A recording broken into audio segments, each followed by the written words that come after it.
नमस्कार, आप देख रहे हैं इंडिया समाचार। देव में देव महादेव शिव हैं। जब समुद्र मंथन हो रहा था तो उस समय हल हल विष निकला। उस समय देवता लोग त्राही त्राही करने लगे। तब भूत भावन भगवान शिव के पास पहुंचे तो भगवान शिव शंकर ने विष को स्वयं ही पी लिया।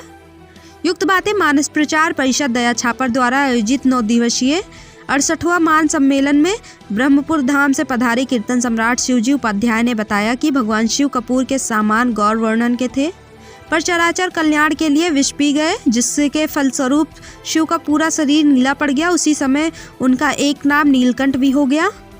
प्रभु श्री राम ने हाथ जोड़कर जन सम्मान को भूत भावन भगवान शिव की आराधना करने की आग्रह किया। कहा कि शंकर भजन बिना नर भक्ति पवई मोर।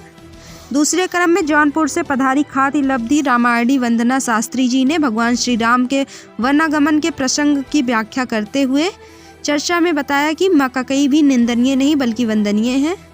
कहा कि प्रभु श्री राम को चराचर जगत का राजा बनाने के लिए माँ कैकेयी ने अपने ममता बलि चढ़ाते हुए वन में भेज डाला। कैकेयी वीरांगना के साथ साथ ममतामयी भी थी, पर कल्याण हेतु अपने ममता की बलि चढ़ा दी। इस बात को केवल राम ही जानते, इसलिए वन से आने के बाद प्रभु श्री राम ने सबसे पहले अपनी माँ कैकेयी के पास गए। तीसरे क्रम में जौनपुर से पधारे नारायण शास्त्री जी ने केवट प्रसंग का चर्चा करते हुए बताया कि प्रभु श्री राम ब्रह्म होते हुए भी अपने भक्त की इच्छा पूरा करने के लिए केवट से अनुनय विनिमय करने का न्याय मांगते रहे। यही नहीं, गुह निषाद को भी गले लगाकर कृत्य कर दिया। प्रभु श्री राम ने वही मर्यादा का उल्लंघन नहीं किया है। कथा स्वर लहरियों के साथ संगीत में देर रात होती रही, जहां श्रद्धालु नर नारियों ने कथा रूपी अमृत का पान करते रहे। इस मौके पर हरेंद्र पांडे, विष्णुदत्त पांडे, वृजवली दुबे, गोपाल जी पांडे, आशा देवी, रंजना बालाजी, अक्षय सहित सैकड़ों नर नारी उपस्थित रहे। इंडिया समाचार से Anand Mohan Mishra, new view chief, Ballia. वरदान को नहीं दे पाऊंगा, मुझे मुक्त कर दे कैकेयी। कैकेयी ने कहा ना, मैं ऐसा कुछ नहीं कर सकती, मैं मर जाऊंगी।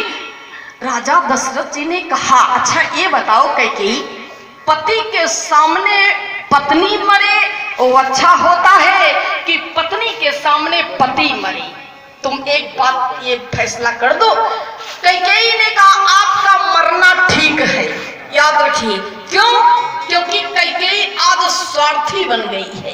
और जब किसी की भी नारी जब दुंदुमी देवी का रूप यदि माताएं धारण कर देती है ना, तो वो स्वार्थी बनकर के प्रस्तुत हो जाती है। आज महाराज दशरथ के प्राणों की घातनी बन गई है, याद रखिए। लेकिन वही कैकेयी जिस समय देवासुर संग्राम में जब लड़ाई हो रही थी, संग्राम हो रहा था, तो हाँ, महारानी कैकेयी रथ के स्थान पर अपने उन्होंने बाह को लगाया था, धुरी को उस स्थान पे लगा दिया था, स्वयं हस्त को लगा दिया था।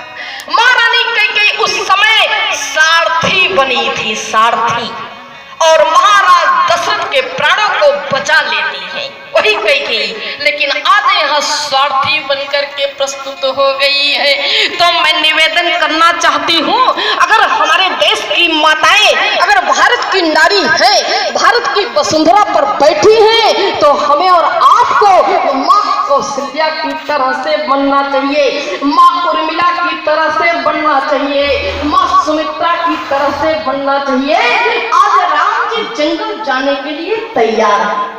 बताइए, कथा आगे बढ़ाऊं कि विश्राम करूं? क्योंकि माताएं मैं देख रही हूं काफी देर से उछल कूद लगाई हैं। ये तो हमारे इशारे